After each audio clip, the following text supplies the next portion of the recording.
Digital دہشت گردوں کے خلاف شکنجہ کس دیا گیا۔ 9 مئی کو ریاستی اداروں کے خلاف عرضہ سرائی پر انسداد دہشت گردی عدالت اسلام آباد کا بڑا فیصلہ۔ عادل راجہ، حیدر مہدی اور وجاہت سعید کو 2 بار عمر قید کی سزا۔ صابر شاکر اور معید پیرزادہ بھی سزا پانے والوں میں شامل۔ سید اکبر حسین اور شاہین صبحائی کو بھی 2 بار عمر قید کی سزا۔ ملزمان کو دیگر دفعات میں بھی مجموعی طور پر 35 سال قید کی سزا، 15 لاکھ روپے کے جرمانے۔ تحریری فیصلے میں لکھا کہ ملزمان نے عوام کو 9 مئی کو باہر نکل کر احتجاج کرنے پر اکسایا۔ ملزمان نہ شامل تفتیش ہوئے، نہ دوران ٹرائل عدالت میں حاضر ہوئے۔ برطانیہ کے قانون نے بھی ملزمان کی غیر موجودگی میں ٹرائل کی اجازت دی ہے۔ شواہد کے مطابق فوٹیجز میں کوئی ایڈیٹنگ نہیں ہوئی۔ ملزمان کو سزا سنانے کے لیے ویڈیو شواہد کافی ہیں۔ پروسیکیوشن کی جانب سے مجموعی طور پر 24 گواہان عدالت میں پیش ہوئے۔ انسداد دہشت گردی قوانین۔ غزہ میں بحالی کے اقدامات فوری شروع کیے جائیں۔ پاکستان سمیت 8 مسلم ممالک کے وزراء خارجہ کا غزہ کی صورتحال پر اظہار تشویش۔ عالمی برادری سے اسرائیل پر غزہ میں پابندیاں ختم کرنے کے لیے دباؤ ڈالنے کی اپیل۔ بنیادی ڈھانچے، ہاسپٹلز کی بحالی اور رفح کراسنگ کھولنے پر زور۔ پاکستان، سعودی عرب، متحدہ عرب امارات، ترکیہ کا مشترکہ بیان جاری۔ مصر، انڈونیشیا، اردن اور قطر بھی شامل۔ ترجمان دفتر خارجہ کے مطابق موسلادھار بارشوں اور طوفان نے غزہ کی انسانی صورتحال کو مزید سنگین بنا دیا ہے۔ زندگی بچانے والی بنیادی اشیاء کی شدید قلت نے بحران کو مزید بڑھایا ہے۔ غزہ میں زیر آب کیمپس، خیموں کو نقصان، مخدوش عمارتوں کا انہدام ہو رہا ہے۔ مسلم ممالک کا غزہ میں امدادی تنظیموں کی رسائی کا مطالبہ۔ امداد میں رکاوٹ ڈالنے کی اسرائیلی کوششیں ناقابل قبول قرار۔ ایران میں مہنگائی کے خلاف احتجاجی مظاہرے 5ویں روز میں داخل۔ احتجاج پرتشدد ہو گیا۔ کئی شہروں میں سیکیورٹی فورسز اور مظاہرین میں جھڑپیں۔ ایک سیکیورٹی اہلکار سمیت 7 افراد جاں بحق ہو گئے، متعدد زخمی۔ مظاہرین نے بعض مقامات پر سرکاری عمارتوں پر دھاوا بولا اور پولیس اسٹیشن کو نظر آتش کرنے کی کوشش کی۔ احتجاج کی وجہ بڑھتی مہنگائی، معاشی جمود اور ایرانی ریال کی مسلسل گرتی ہوئی قدر ہے۔ ایرانی صدر کا ملک میں مہنگائی کا اعتراف۔ مسعود پزشکیان نے کہا، عوام ناخوش ہیں تو اس کے ذمہ دار ہم خود ہیں، امریکہ یا کوئی اور نہیں۔ عوامی مسائل کا حل ہماری ذمہ داری ہے۔ ہماری ناکامی کی وجہ ناقص پالیسیز ہیں۔ تہران میں مظاہروں کے معاملے پر امریکہ اور ایران آمنے سامنے۔ امریکی صدر نے ایران میں مظاہروں کی آڑ میں حملے کی دھمکی دے دی۔ Social media plat form truth social پر ڈونلڈ ٹرمپ نے لکھا، اگر ایران میں سیکیورٹی فورسز نے پرامن مظاہرین کو گولی مار کر ہلاک کیا تو امریکہ مداخلت کرے گا۔ تہران نے پرامن مظاہرین کے خلاف تشدد کیا تو امریکہ انہیں بچانے کے لیے تیار ہے۔ ہم نے کارروائی کی پوری تیاری کر رکھی ہے۔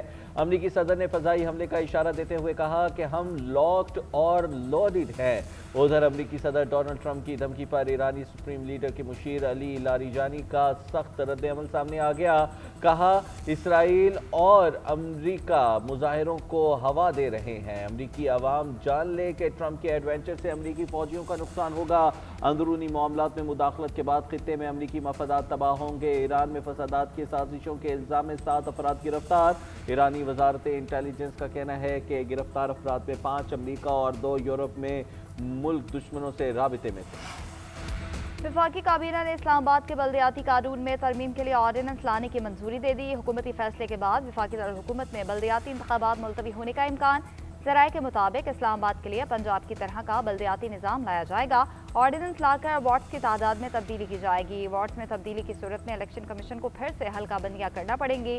اسلام آباد میں 5 سال سے بلدیاتی انتخابات تاخیر کا شکار ہیں۔ چیف کمشنر اسلام آباد نے وفاقی کابینہ کو بلدیاتی انتخابات سے متعلق بریف کیا۔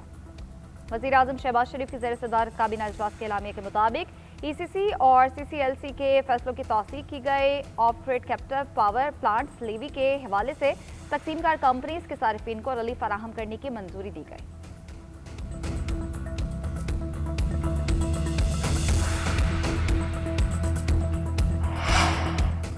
وزیر اعظم نے خسارے میں جانے والے ریاستی ملکیتی اداروں کی نجکاری کو حکومت کے معاشی اصلاحات کے ویژن کا اہم حصہ قرار دے دیا۔ وفاقی کابینٹ اجلاس سے خطاب میں شہباز شریف نے کہا، ہم ملک کو ڈیفالٹ سے نکال کر معاشی استحکام تک لے آئے ہیں۔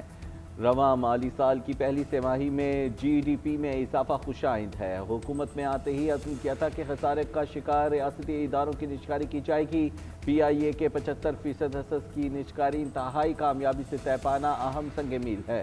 وزیر اعظم نے صدر UAE سے ملاقات کو دو طرفہ تعلقات اور باہمی مشاورت کے تناظر میں انتہائی مفید قرار دے دیا. کہا سعودی ولی عہد محمد بن سلمان سے ٹیلی فون پر مفید بات چیت ہوئی. سعودی عرب کے ساتھ معاشی اور اسٹریٹجک تعلقات کو مزید وسیع کرنے سے متعلق گفتگو ہوئی. وفاقی وزیر خزانہ نے دسمبر میں ٹیکس وصولیوں میں اضافے کو حوصلہ افزا پیش رفت قرار دے دیا. FAR آفیسر سے ویڈیو لنک خطاب میں محمد اورنگزیب نے کہا معیشت کی ڈیجیٹلائزیشن اور کیش لیس لین دین کی فروغ سے پائیدار نتائج ملنا شروع ہو گئے. FBR کے مطابق دسمبر 2025 میں وصول شدہ 1427 ارب ٹیکس ماہانہ ہدف کا 99% ہے. دسمبر میں ٹیکس وصولیاں کسی بھی سال کے دسمبر میں اب تک کی سب سے زیادہ وصولیاں ہیں. دوسری جانب ذرائع کا کہنا ہے FBR کو مالی سال کے پہلے 6 ماہ میں 335 ارب روپے سے زیادہ شارٹ فال کا سامنا رہا.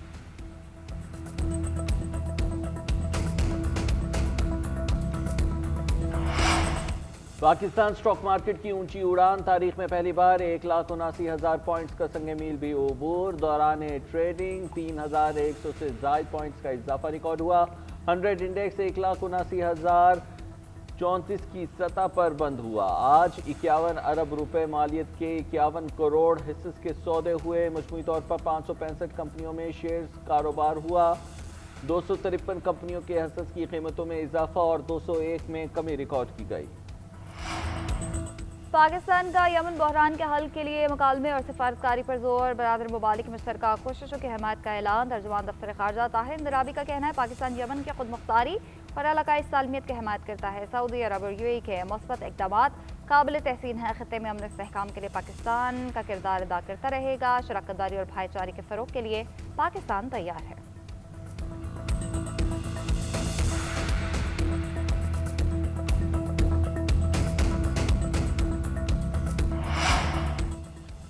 کابینہ نے 5G اسپیکٹرم آکشن کی منظوری دے دی. اسپیکٹرم آکشن اگلے کریں گے وفاقی وزیر برائے information and technology Shiza Fatima کی اسلام آباد میں پریس کانفرنس. کہا پاکستان میں پہلی مرتبہ 5G متعارف کرایا جائے گا. ملک میں پہلی دفعہ 5 بینڈ آکشن جاری رہے ہیں جبکہ اس سے 3G اور 4G بھی بہتر ہوگا.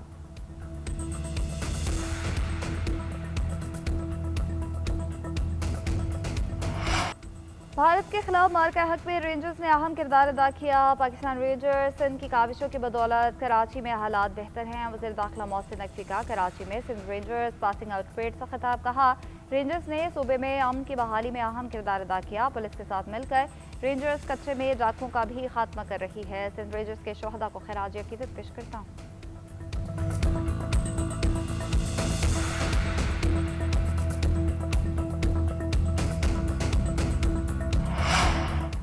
پولیس کے اختیارات سے تجاوز پر اسلام آباد ہائی کورٹ کا تاریخی فیصلہ. بغیر قانونی پروسیس گرفتاری کو اغوا قرار دے دیا.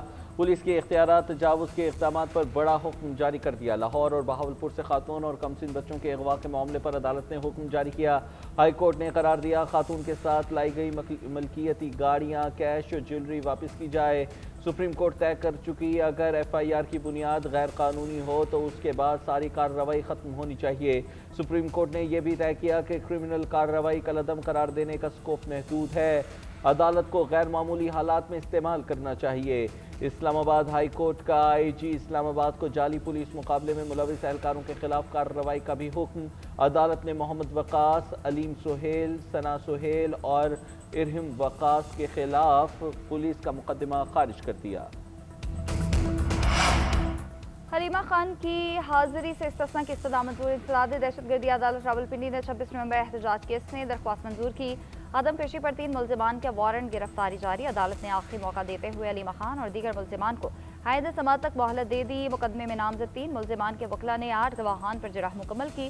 کیس کی مزید سماعت 5 جنوری تک ملتوی.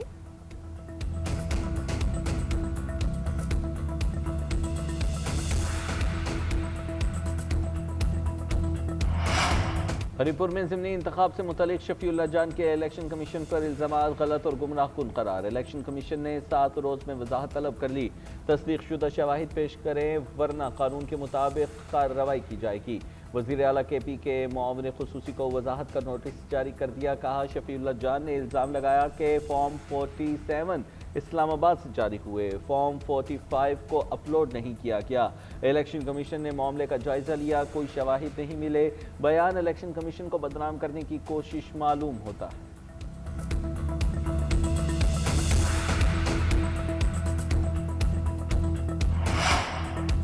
عوام کی مایوسی میں نمایاں کمی اور سیاسی نظام پر اعتماد میں اضافہ ہوا۔ افراتفری اور انسانی جانوں کے ضیاع کی اجازت نہیں دیں گے۔ وزیر اعظم آزاد کشمیر فیصل ممتاز راٹھور کہتے ہیں عوامی ایکشن کمیٹی سے ہونے والے معاہدے پر عمل درآمد کر رہے ہیں۔ حکومت نے عوامی معاہدے کے 38 نکات پر 98% عمل درآمد مکمل کیا۔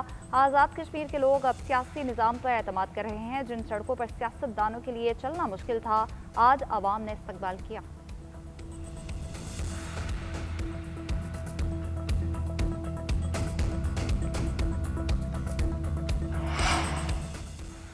وزیر اعظم شہباز شریف نے چیئرمین گلگت بلتستان کونسل کی حیثیت سے نگراں کابینہ کی منظوری دے دی۔ کابینہ میں 12 وزراء اور 2 مشیران کی تقرری کا نوٹیفیکیشن جاری۔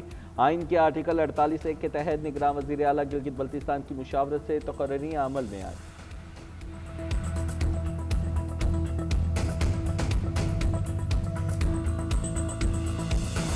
پاکستان اور بنگلہ دیش کے درمیان پروازیں رواں ماہ شروع ہونے کا امکان۔ پاکستان نے بنگلہ دیش کی قومی ایئر لائن کو براہ راست پروازوں کی اجازت دے دی۔ پاکستان سول ایوی ایشن اتھارٹی نے بنگلہ دیشی قومی ایئر لائن کو ڈھاکہ سے کراچی براہ راست پروازوں کی اجازت دی ہے۔ ابتدائی طور پر بنگلہ دیشی قومی ایئر لائن کو 30 مارچ 2026 تک پروازوں کی اجازت دی گئی ہے۔ بنگلہ دیشی قومی ایئر لائن کو پاکستان ایئر اسپیس کے اندر طے شدہ روٹس پر پرواز کرنا ہوگی۔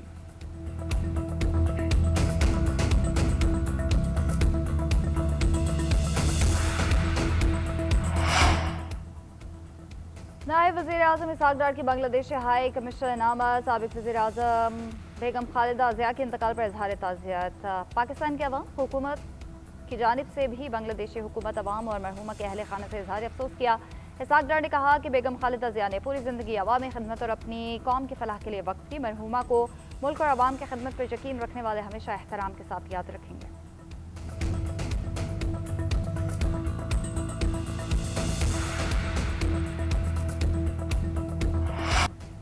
وزیر اعلیٰ مراد علی شاہ کا سندھ سیکریٹریٹ کا غیر اعلانیہ دورہ 6 محکموں کے سیکریٹریز صبح 9:30 بجے تک دفاتر میں غیر حاضر پائے گئے۔ وزیر اعلیٰ کے احکامات پر چیف سیکریٹری سندھ نے غیر حاضر سیکریٹریز کو اظہار وجوہ کے نوٹس جاری کر دیے۔ مراد علی شاہ نے سندھ سیکریٹریٹ میں جاری ترقیاتی کاموں کا جائزہ بھی لیا۔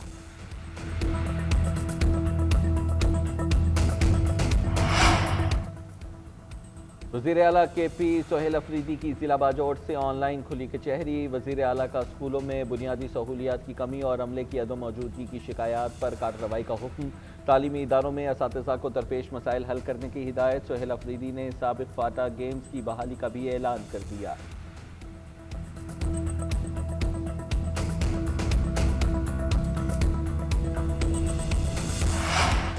پنجاب حکومت کا ستھرا پنجاب پروگرام پاکستان سمیت دنیا بھر میں منفرد پہچان حاصل کر چکا۔ وزیر اطلاعات پنجاب عظمہ بخاری کہتے ہیں پنجاب کی صفائی سے باقی صوبے بھی متاثر ہو رہے ہیں۔ پنجاب حکومت کے ستھرا پنجاب پروگرام سے سندھ اور خیبر پختونخوا کی حکومتیں بھی مستفید ہونا چاہتی ہیں۔ خیبر پختونخوا کے چیف سیکرٹری نے ستھرا پنجاب پروگرام کے ماڈل کی تفصیلات مانگی۔ پنجاب حکومت برطانیہ کے شہر برمنگھم کو بھی رہنمائی فراہم کر چکا۔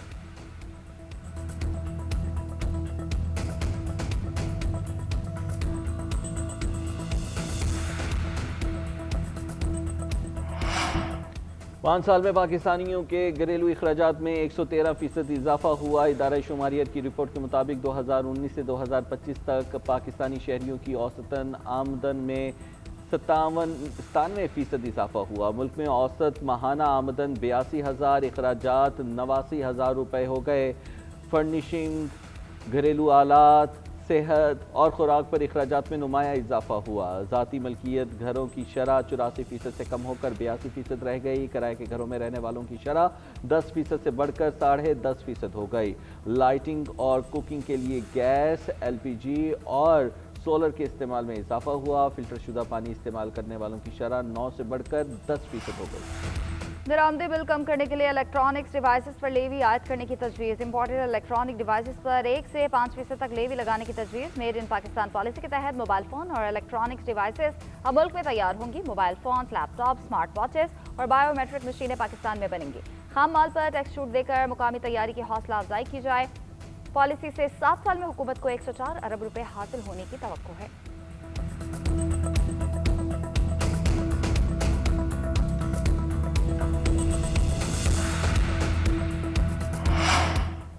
ملک کے بالائی علاقوں میں چاندی کی برسات درجہ حرارت مزید نیچے چلا گیا گلگت بلتستان میں بابو سر ٹاپ نانگا پربت بناٹ اور گوہر آباد میں وقفے سے برف باری جاری بعض مقامات پر 2 فیٹ تک برف پڑی آزاد کشمیر خیبر پختونخوا کی بلند و بالا چوٹیاں برف سے ڈھک گئی مری اور گلیات میں آسمان سے روئی کے گالوں کی طرح اترتی برف رک گئی شمالی بلوچستان میں بھی برف باری تھم گئی برف باری سے چاروں طرف سفیدی ہی سفیدی پھیلی ہوئی ہے وادیوں نے دیومالائی روپ دھار لیا ہے کوئٹہ سمیت بلوچستان کی شمالی اضلاع خون جما دینے والی ٹھنڈ کی لپیٹ میں ہے اسلام آباد لاہور سمیت پنجاب میں سردی کی شدت بڑھ گئی ہے